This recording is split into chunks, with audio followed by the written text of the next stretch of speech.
কাজেই আমাদের সেটা হিসাব করে আমাদের জীবন গঠন করা উচিত।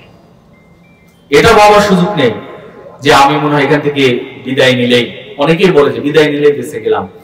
বিদায় নিলে শুরু হবে জবাবদিহিতা, শুরু হবে। এবং যদি আল্লাহ ইন্না বাতশা রাব্বিকা লাশাদীদ, রবের ধরা, আল্লাহর ধরাটা অনেক কঠিন, এটা বলার সুযোগ নাই যে আমি বেঁচে যাবো, এটা বলা বলছে। আর মানুষকে এটা মনে করে যে সে বলবে আহসিবান নাসু আইয়াতরাকু আইয়াকুলু আমান্না ওয়া হুম লা ইফতানুন, ঈমান আনছি বলে আল্লাহ ছেড়ে দিবেন, পরীক্ষা করবেন না, দুনিয়াতে পরীক্ষা করবেন। আর বিদায় নিলেই জিজ্ঞাসা শুরু হবে লাইফের সব, এবং পেশ করা হবে, পেশ করা হবে। আপনি নিজে দেখবেন এই যে বইয়ের পৃষ্ঠার মতো খাতায় লেখা থাকবে ইকরা কিতাবাকা কাফা বিনাফসিকা ইয়াওমা আলাইকা হাসিবা। আমার নিজেকে পড়তে হবে আমি কি করেছি আমার জীবনের সব, এবং এটাই যথেষ্ট হবে, এটাই যথেষ্ট। কাজেই আমাদের সেই মৃত্যু পরকালীন জীবনের প্রস্তুতি থাকা উচিত, কারণ আমাদের জীবনের কোনো গ্যারান্টি নাই। তার বাস্তব জায়গা হলো এই গোরস্থান, এখানে মানুষটা শায়িত আছে, আমরা পাশে বসে যে আজকে জালসা আয়োজন করেছি, এবং এখানে যারা আছি সব টাইমের ভিতরে আল্লাহ যাদের যতদিন হায়াত রেখেছে অনেকেই এক এক করে করে আমরা আবার এখানে চলে আসবো। কাজে আমাদের সেই প্রস্তুতি থাকা উচিত। গ্রামবাসী যারা আছেন আপনারা সেই প্রস্তুতি গ্রহণ করবেন।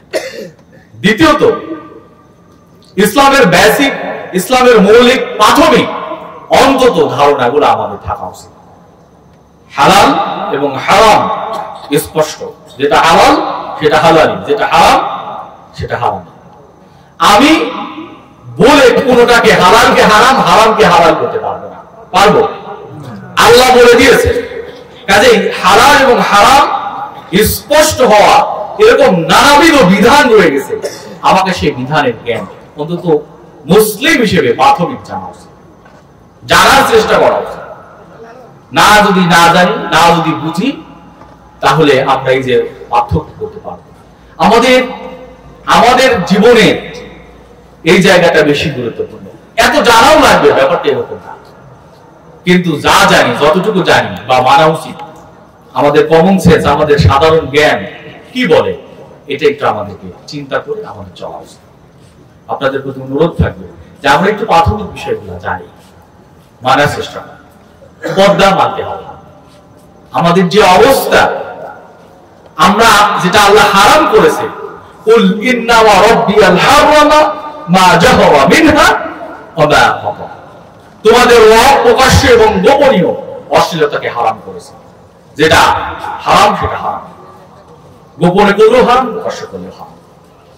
কাজেই আমাদের এই সকল বিষয়কে মাথায় রেখে আমাদের জীবন গঠন করা উচিত।